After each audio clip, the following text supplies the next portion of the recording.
It was before we had televisions on walls, but it was like that. And it got right up close to me, and inside the picture frame, something like a video played of a car from the late 1950s, the kind with lots of chrome and fins on the back. There was a young man sitting on the radiator of it with the hood open. He had not been in a collision, but for some reason, he burst into flames on the engine of a car Mm. and was screaming as he died.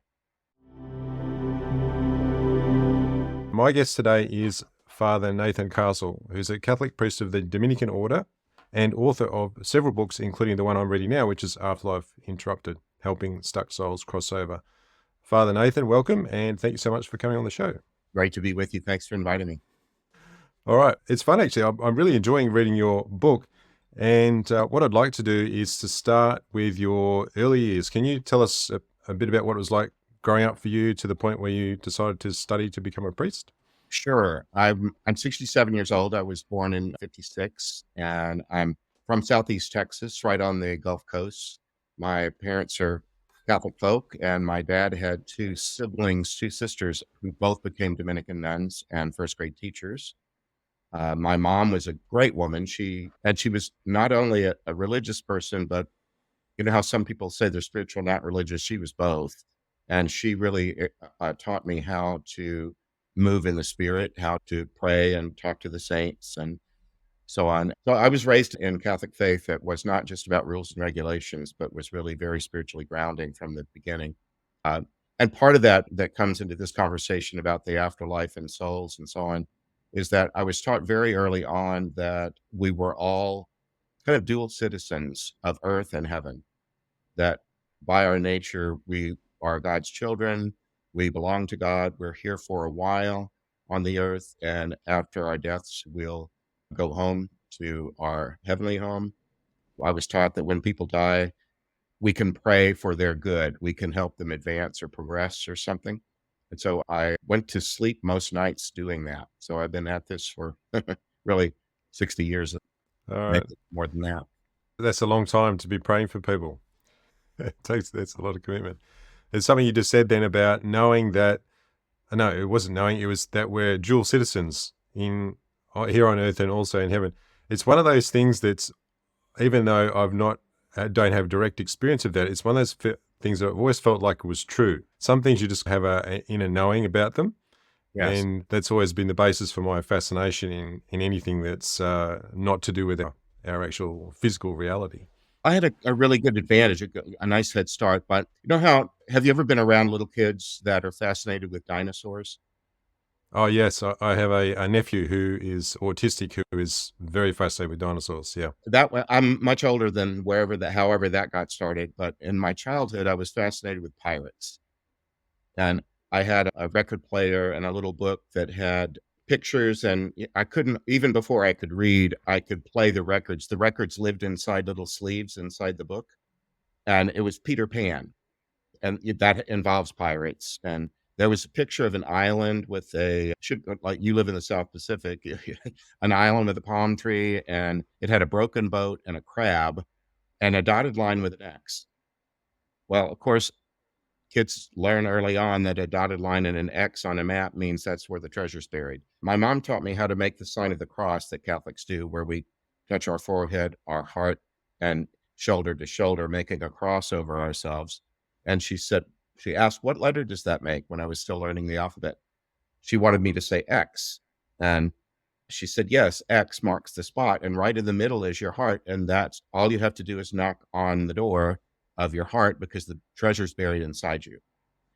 God, who created you, placed himself inside you. And if you want to talk to God, you just make the sign of the cross, you knock on the door, and you just say, God, I want to talk to you. So I was doing that really early on. Interesting. And at what point, obviously, growing up in a Catholic family and surrounded by those of that faith, was that sort of what made you decide, okay, I'm going to become a priest, or did that come later? It did come later. I went off to college and studied sociology, and my parents raised me with the idea that I could be anything I put my mind to. Did you grow up that way, Rod? I did, yeah. Well, I grew up in the bush in Western Australia. We were miles and miles from any other person, and you had to become so self-reliance and being able to put to any challenge, to take on any challenge was something that we learned from a very early age. Yes. My parents didn't go to college. They graduated high school in, I think, 1939, just on the cusp of the Second World War, and they didn't have that advantage, but they made sure that their 5 children all had a college savings fund the first week of our lives. I think my dad went from the delivery room to the bank and created a college fund. So I just knew very early on that I would go to college and I would become something, and they instilled in me that I could become just about anything that I wanted to be. But once I was in college, I had a spiritual experience at 18, right before leaving home to go off to college, that persuaded me, if I needed any persuading, that it was all real and that God was near me, loved me, was paying attention. And I began to think this is the most important thing that I could think of spending my life on. But it was really after college, 4 years later, that I really had to get serious about the specifics of it. Would I stay Catholic, for one thing? I went to a Presbyterian college. Many of my friends were not Catholics. But anyway, I did decide to try out the Catholic system, and I ended up sticking around. It'll be 44 years next week that I joined the Dominicans Wow. The spiritual experience that you spoke of then, would you mind sharing a little bit more about that? Was that the one where you were with your friend and you were seated? at the I Grand can't remember. Canyon. Yeah, at the No, it canyon. was Yeah. even earlier than that. I grew up in a household of 5 kids. I was the middle. It was a busy household, and I grew up without feeling like I knew my dad at all, even though he was there, but he worked really hard. He worked on ships and was asleep in the daytime a lot, and anyway, he and I just didn't mesh somehow, and my older brother and he had a very strong bond, and I just felt that's just the way it was. There wasn't anything to be done about it. And right before going off to college, I was invited to go on a retreat at a Catholic college campus center near my home. I didn't wanna go, but I was not exactly forced into it, pretty close. A lot of my friends were going, and I capitulated and went on it, and I thought it would be about prayers, sacraments, commandments. I'd been Catholic all my life, so I figured as long as we stay to those things, I'll be fine. But when we got there, the people leading it said, "The theme this weekend is what do you think about your parents?" I was really angry at my father and hadn't spoken to him in about 5 years other than pleasantries. I was not impolite, I just shut down. He hurt me, and I nursed a grudge. And it's not that uncommon for teenagers and parents to have a difficult time communicating, and I just closed down inside. And then on this retreat, they asked us, and people started telling the truth, and I'd never seen that depth of sharing. Have you been in groups where people talk uninhibited about their personal lives? Yeah, I actually have a very similar story to the one I think you're about to tell. These people who looked as just to be as ordinary as could be started talking once they knew that they had the full attention of others and compassionate listeners and told their stories. And so when it was my turn, I told my story about how my dad had hurt me. It was all over report cards. I had our Catholic school closed when I was going into the 8th grade, which it was an 8 K through 8 school, and it just blew up. It went away, and I lost my whole community that I'd had since kindergarten. And I felt thrown into a school of 900 kids that were always saying the F bomb. I thought they were talking about forks. And I didn't forks are pointy, and I thought maybe they're talking about jabbing somebody with a fork. They're so angry, and they talk about forking you, and I didn't know why they were so angry, but I came home. Had my growth spurt later than most kids did, and I couldn't climb a rope to the top of a gym in a physical ed class, and I got a B in PE, A's in everything else. And I came home on report card day, and my dad just said, report card day in it? And I said, yes, sir, it is. And he said, let me see him. And he flipped past 5 A's to a B in PE. And all he said was, what happened in PE? And on the Mm. outside, I said, I couldn't climb a rope. And on the inside, I said, fork you. And I went to my room and sat on the edge of my bed and just shook and made the tears run on down the inside of my cheeks. In Texas, big boys don't cry. And so I was just furious and angry and wanted to run away. And I decided, you know what I'll do? I have to stay here 5 more years. I'll be so perfect, they won't need to parent me. I had 2 brothers and 2 sisters, and I thought they're very busy people. If I just never give them a reason to pay me any attention, that'll be my plan. And I pretty much did that, and I had a little brother who obliged by needing a lot of parental attention. It was working just fine until I went on this retreat, like a month 2 months before graduating and going off to college. This thing opened me up, and I told the truth, and I said, "I need to talk to my dad, and I don't know how. I don't wanna leave his home," in what I felt was pretty much a once and for all, event. I knew that I'd only come home as a visitor, and that was true. So, I just thought this was a life moment that needed to be done right, and I told these people that, and I said, "I don't know how to do it, but I know I need to." Anyway, they brought in a priest and said, "Anybody wanna go to confession?" And I hadn't done that in years, but I thought, "I already did the hard part. All I have to do is repeat it and shorten it a bit." And the priest gave me absolution, and I went to communion at the mass that concluded this thing, and when I went to communion, I had my own private Pentecost. People call it different things, Kundalini awakening or whatever. I had all this energy that just flowed through me. I felt loved. I went to sit down and my body quaked and my hands heated up. I started crying real tears on the outside of my face, and I felt like I was starting life all over again. And it stayed with me. I went home, and that was about a half an hour, 40-minute drive. And when I got home, I sat on the edge of my bed. I'm an 18-year-old. I woke my dad up, which was one of the rules of the household that you're never to do. And I just thought if I don't do it right now, I might lose my nerve. So I woke him up, which was difficult. And I outlined that in my first book. My first book is on the Wizard of Oz. You might, I don't know if you can, it's dark over my shoulder, but it's on, there's a picture of it on the wall behind me. Yeah.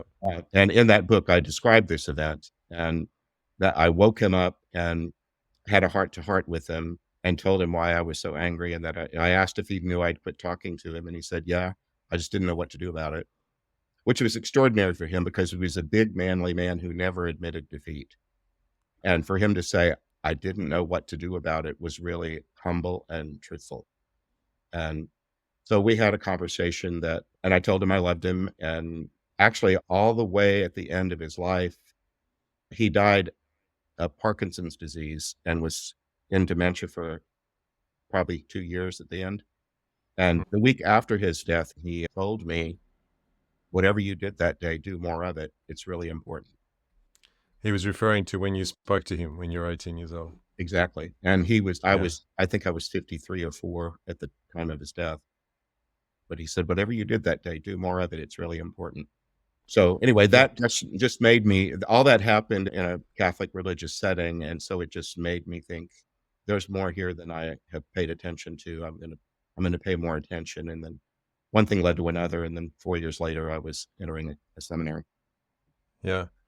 I grew up in a very non religious background, so I may ask questions that seem obvious, but I'm eternally curious about all religious faiths, all kinds of people. So Well, that's what I fire do. away. That's why we're together. I'm I'll answer any question you ask me. How does the process work? So obviously going to college is part of that, getting a degree, and then to how did things evolve after that? I guess you would have joined the priesthood at some point in time, and then when did something occur where you've this current work that you're doing with helping stuck souls? When was the first inclination that something was going on there? By that time, I was ordained a Catholic priest when I was 29, and by that time, I've been in campus ministry most of my life, especially after having that powerful experience at a Catholic campus center for college students. That's what I've done. I'm at the University of Arizona in Tucson, and school is just starting next week. I'm not employed here, but I'm still living on a college campus. That's been my life. And I was at Arizona State University, which has about, at the time, it had about 50,000 students. It was a very big job. Wow. And I was on a retreat with a number of people in Arizona. We're a desert and it's hot, but if you go north, it's mountainous and it gets cooler as you go to the higher elevations. We were on a retreat, and I was helping to give the retreat, but I was asleep on a Friday night when we had just gotten there, and in the middle of the night, I had a dream that was I was playing golf with another priest, and we were finishing the round. Do you know the phrase, "the 19th hole"? I have heard of it, yes, where you go to have It's the drinks. bar. It's where you go have drinks after a round of golf. golf is 18 holes, the 19th is the bar. We went into the 19th hole, and in the dream, we walked into a silent auction. Are you familiar with those? Yes, I am.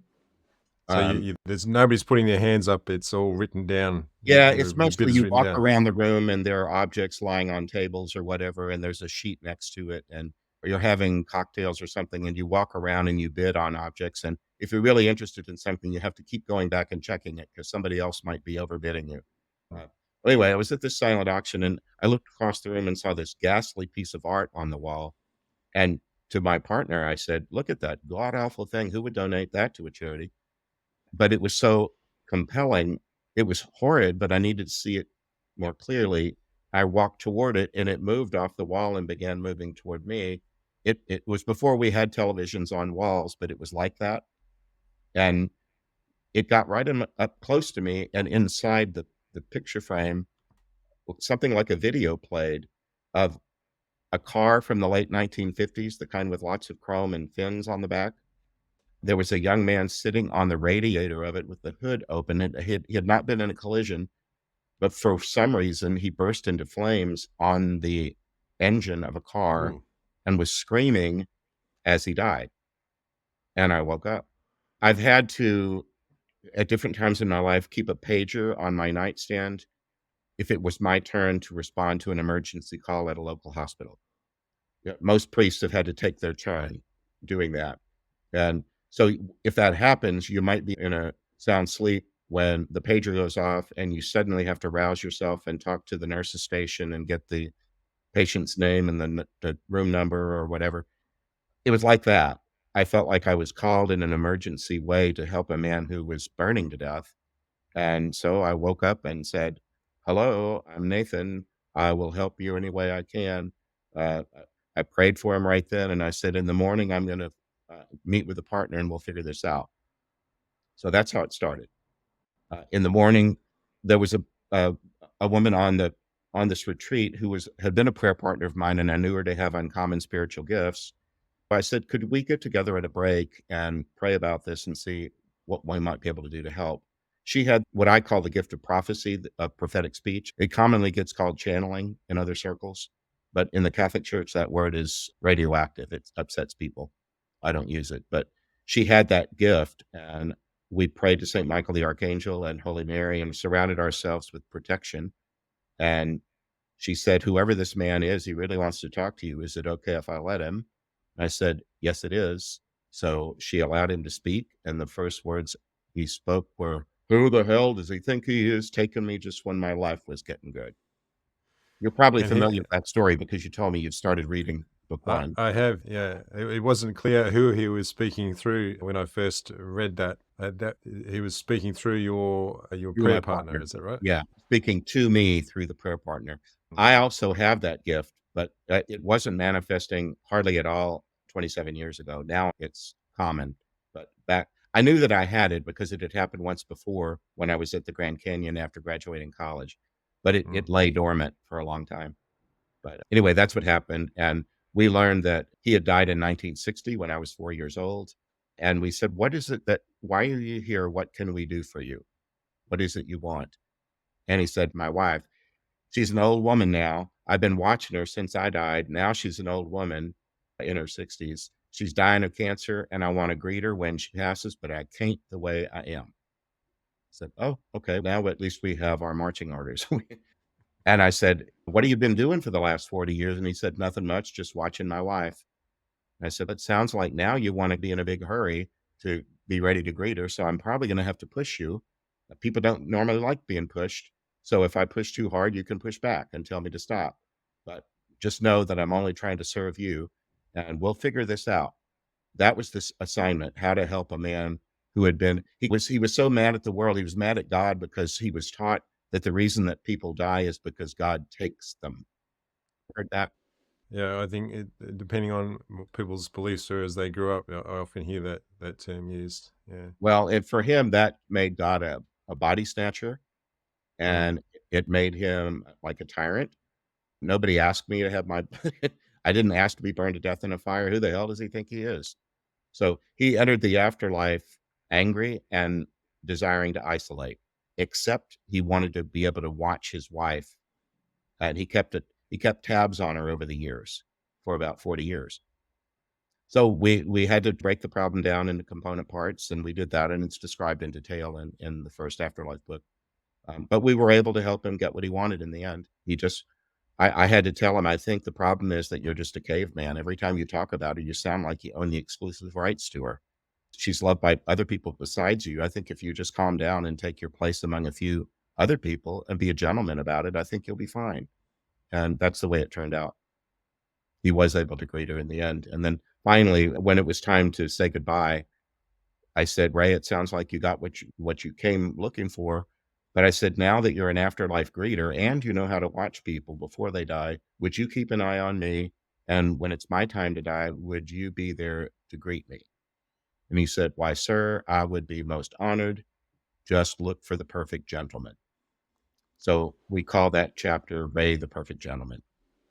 Yeah, I enjoy that part of the story. So what do you think it is that how let me rephrase that. How do the people who contact you through your dreams, how do you think they're chosen? What is it They about them that makes them a candidate, let's say? I only have a clientele, I guess you could say, who died traumatically, violently, suddenly. So shootings, stabbings, drownings, lots of car crashes. Once in a while, a medical emergency that caused their death quickly, but mostly not. Mostly non-natural, sudden violent deaths. And once in a while, I'll get people that had some trauma that happened to them during their life that kind of broke their soul, and they might have lived on for years, but only as a kind of a shell of their former self. Once in a while, I'll get that. But most of the time, they've all been through trauma of one kind or another. When they pass, their trauma is too large. When you go to funerals, have you ever heard people talk at funerals about what they hope the joys of heaven are? And we're hoping that Jack is up there with all of his card buddies or whatever. That people have some idea that there are joys that people are now free to pursue. Yeah. Not if you died suddenly, violently, tragically, and you're a mess. You might not want that. You might just be angry that you died. So Mm, some of them need a kind of a team of people to assist them at the front end for a while and help them calm down, heal a bit, and then there comes a time when I think of us as the discharge staff at a medical center. Have you ever had to be overnight in a hospital? thankfully, no. Oh, Well, and one time. Yeah. yeah, I've been very healthy too, but I know that if you've had surgery or whatever and you have different follow-up therapies and medical appointments to meet and so on, there's maybe a social worker whose job it is to help you get all packed up and ready to leave the hospital, and make sure that you understand your medications and follow-up detail. I feel like we're like that, where they're brought to us and they show up in a dream. I've had some of them. Oh, I used to ask often, "How did you find me?" And I quit asking because I got the same answer just about all the time. So, and one of them was, "I don't know, somebody brought me here." One time it was, "Your light was on." One lady used to catalog shop from big paper catalogs. Growing up in the outback, did you have to do that? Yes, that was the only way we could get stuff. Yeah, when I was growing up in the US, there were 2 companies that had really big catalogs, Sears and J.C. Penney. And this lady was from about the 1950s, and she used to catalog shop, and so when it was time for her to make this crossing thing, they said, "There's lots of ways that you can do this. Why don't you sit down here with this catalog and page through it and see if there's something that appeals to you?" And she turned a page, and I was on it. And she said, "Oh, look here, there's a Catholic priest that does this. I think I'll pick him because I was a Catholic." That's what she told me.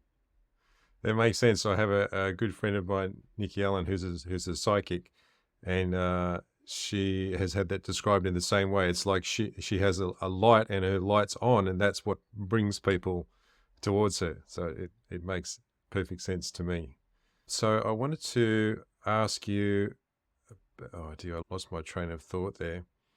Oh, that's right. So when you have the dream, and given that these are all somewhat traumatic ways that people have died, how do you experience that? Is it like first person, third person? Are you detached somehow? How do you? That's a great How question, does that Rod. come across? you're a podcaster. I imagine you probably are a storyteller too. Podcast is storytelling. It really depends on the point of view that a storyteller or a writer takes. For example, a lot of the deaths that I've been witness to were in automobiles. It- Sometimes it's the driver who died, and so they'll have me behind the wheel of the car and they'll show me a truck that suddenly crosses the center line is about to hit them head on. Other times I might be as though in a helicopter and seeing it from above and watching cars crash into each other almost like they're toys or the size of toys. Mm. Maybe I'll be on the sidewalk next to a thing. So it really depends on the way a person tells a story. Once in a while, they'll, especially in the car crashes, they're merciful in that they don't make me suffer and they don't terrorize me. They do what they can to make their point without it being too graphic or gory. Mm. But they help me understand that this is not my experience and it's not a normal dream. I call them a contact dream. I make the distinction between having a dream or receiving a dream. For me, having a dream is my own psychobabble, like the golf game that I was talking about earlier. Receiving a dream is the part where there's violence and circumstances that I've never been in, falling off a cliff or being shot or something like that. And do the dreams themselves, apart from the fact that they're events you've not had any experience with, do they have a different essence about them as well that makes them distinct from your everyday dreams? They do. They just feel different. I don't know how else to put it. And very often they can have a perplexing quality because I'm still receiving it. I had one last night and it had in it, dreams can be either very short or they can feel like they're very long. And but yeah, there's a texture to them that is somehow foreign. In fact, to me, you're a foreigner. You're at the other end of the globe in Australia, and I'm in the United States. Sometimes most of the time I'm dealing with people who died in the United States, but not always. As I'll get an inkling that I'm in Iraq or I'm in South America or something, and usually that ends up being borne out. I'm in some place that I've never been, but that the person that's showing me their death died there. Can you tell us about one of those experiences where you've contacted, or someone from another country I has made can. contact with you? The book that you're reading is the first book of two, and there'll be another one out in that series this fall. There'll be Okay. Afterlife Interrupted Yeah, Book Three. I think I'm probably about a quarter of the way through. In the second book, there was a man who showed me a dream of I I felt like I was a Muslim man at prayer in a bunker-like room without windows, and there was machine gun fire. I was with other men, and we needed to decide. You know how the Muslims don't they pray separated by gender? I didn't know that. They do. The women pray in one place and the men pray in another place. Right. Well, they were in Baghdad during the war, and their mosque had been bombed, and they really had no proper imam. Some of the elders, he was a businessman, Nadi is his name, had to step up and reorganize the congregation and find an alternative place to pray. They chose a windowless warehouse for security, but the women were across the street in another place when they heard this machine gun fire. So he decided he couldn't bear thinking that his wife and daughters might be endangered. So he went out into the street and saw people bleeding. And he turned to his right and saw a 10-year-old girl with a machine gun with two men pointing guns at her head, forcing her to shoot at him and kill him. And she did. Yes. He died because of that.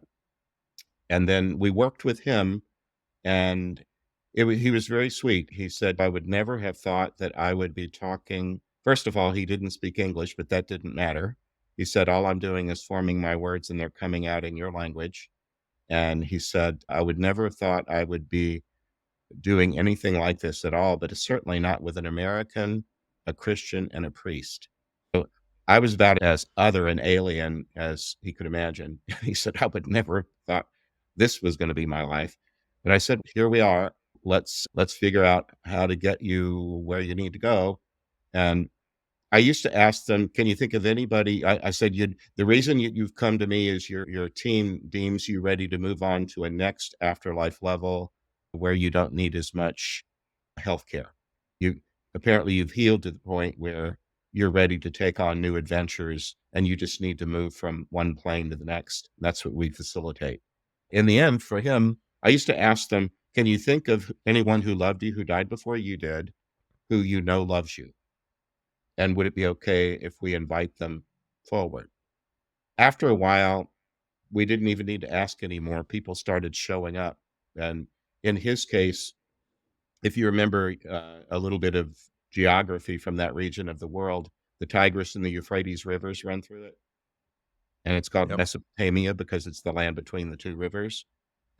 He said the part of the world that we lived in would hardly be habitable if it weren't for the two big rivers. And almost everything we did depended upon the rivers. And all of our festivals were somehow linked to the rivers. Uh, he said there'd be different, instead of having a parade down Main Street, we usually had floats that floated down the river with different holiday themes attached to them.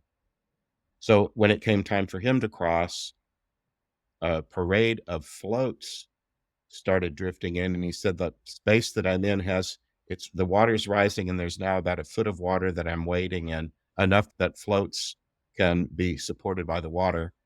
And in his case, it was a decorated float with his father and other family members on it, and he said, "It's time for me to go now.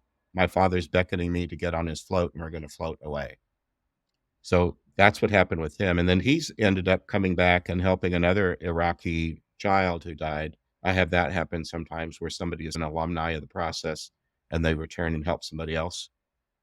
That's fascinating. Have you ever read any of the books by Bruce Moen? No, how do you spell the last name? It's Mohen. Mohen. Okay. Yeah, he's a graduate of the Monroe Institute, which I'm sure you've probably Awesome. heard of, and that they did some things that were quite similar as it, people, because everybody takes their, so I guess their mindset. We seem to take it with us. So We do. We when definitely we're do, in my yeah, experience.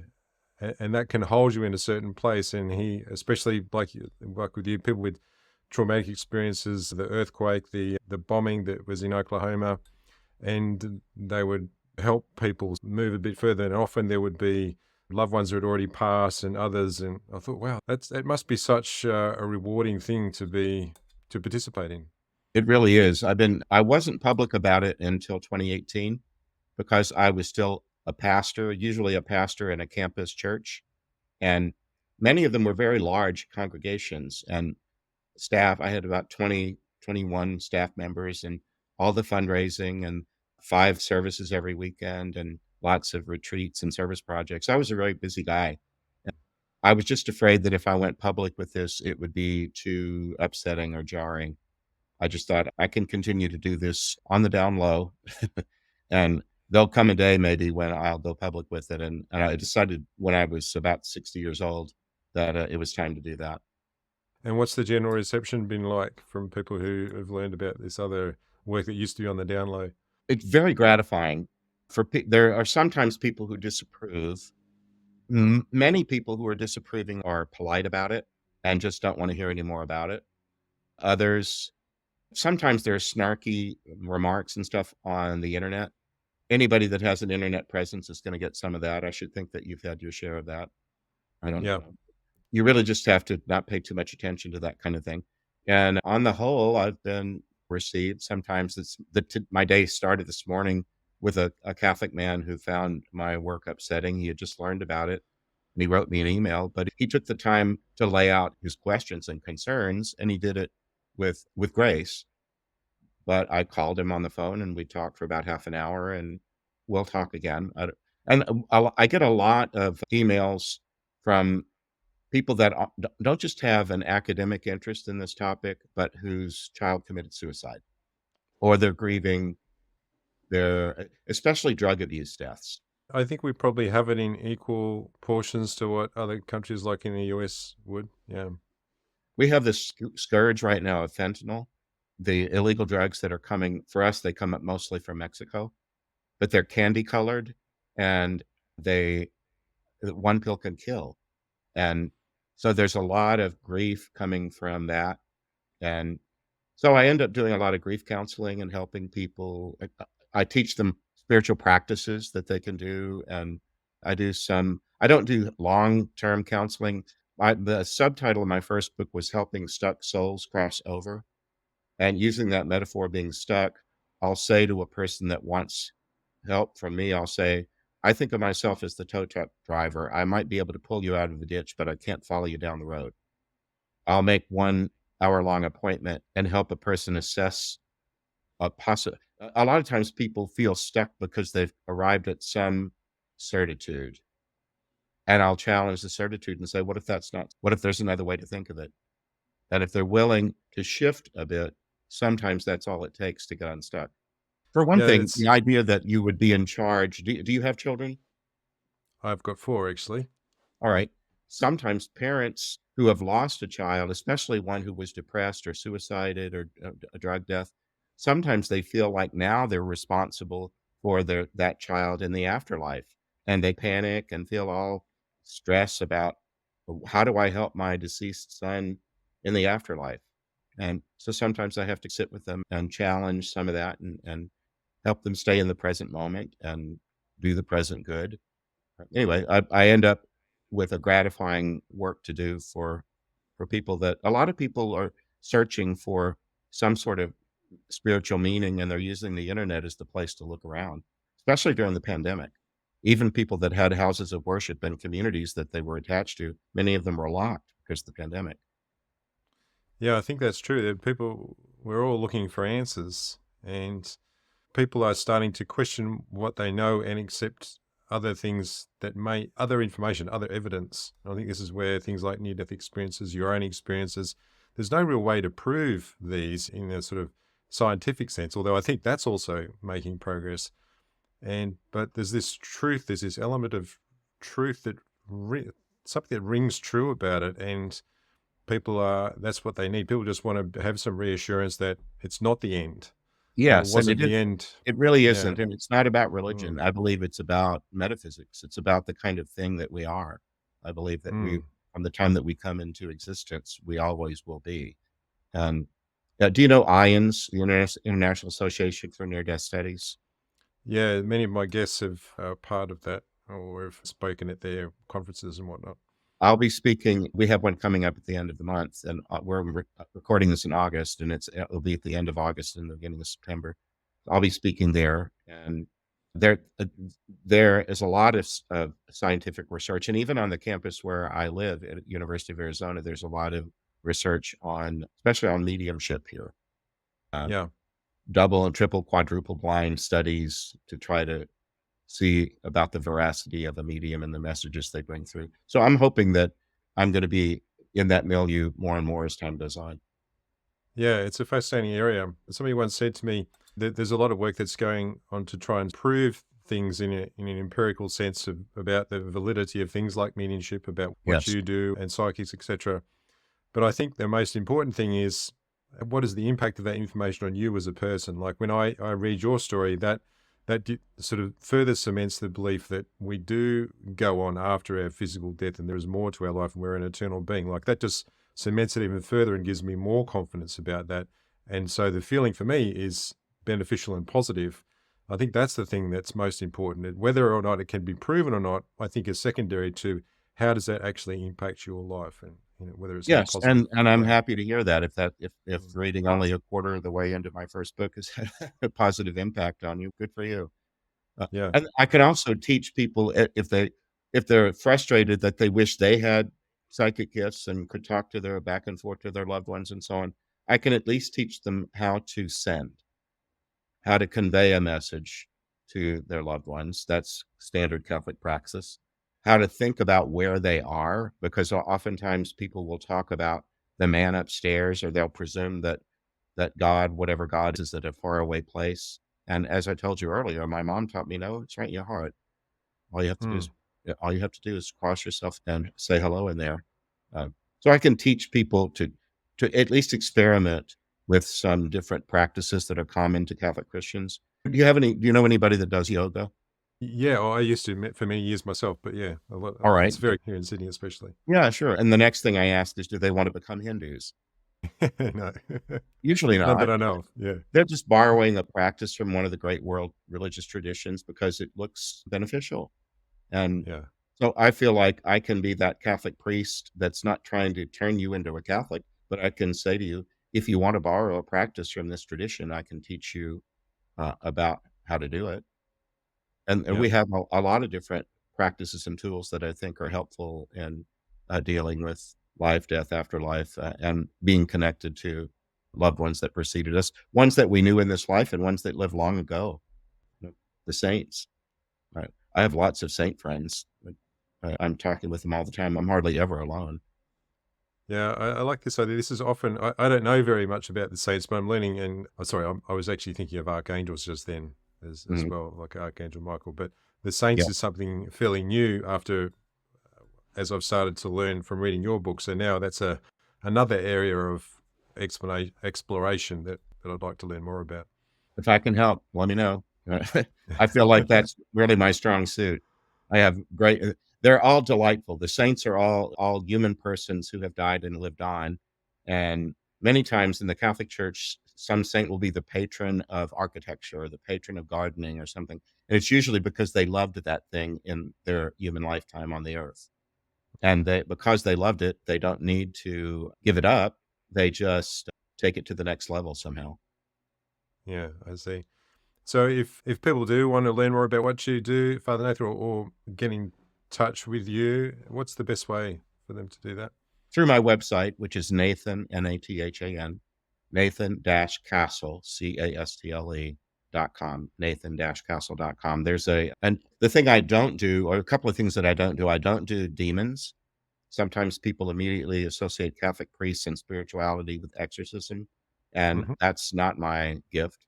I don't do that, nor do I deliver messages from deceased loved ones. I would discourage people from saying, "Would you please let me know how my grandmother's doing?" I wouldn't do that, but I'd be happy to listen to whatever their concerns are, and then you and I are talking via technology all the way across the Pacific. It's not Yeah, hard to got set up a many time Zoom. zones. Yeah, yes, Mm. and many times and different day. Isn't it a different day? It is, yes. It's Yeah. Friday here. In fact, but you were patient with me in just setting up this call because it took us a few tries just to agree upon what day and what time. But I'd be happy to do whatever I could to help. The thing that I ask people to do first is if they're really interested in what they've heard, buy and read the first book. Yeah, Please don't yeah, ask me to explain things that I've already explained in detail in a book. That's not very expensive yes, and that you could order yeah, from Amazon and have day after tomorroul yeah. And it's a good Do that. read. I ordered the Kindle version, so I got it instantly. Yes, and we also have all 3 of my books are on audible.com. They're Yes, all audiobooks if people prefer to do that. A lot of people do that while they're exercising or commuting. yeah. I'll put all those in the show notes. And is there any final message that you'd like to leave people with before we wrap up our conversation today? I also have a podcast. My podcast is coming up on a year old. It's called The Joyful Friar, Friar. St. Dominic, the founder of our order, that was his nickname. And I've just borrowed it for my show, but you can find The Joyful Friar wherever you get your podcasts. And I would just encourage people to keep exploring in that direction and trust that they're really not only a temporary being. We're both temporary and permanent at the same time in different ways. There's a part of you that will die, and the essence of you will live on. It's just the way the universe is built. Father Nathan, thank you for that message. I appreciate you, and thank you for coming on the show today. All right. God bless you.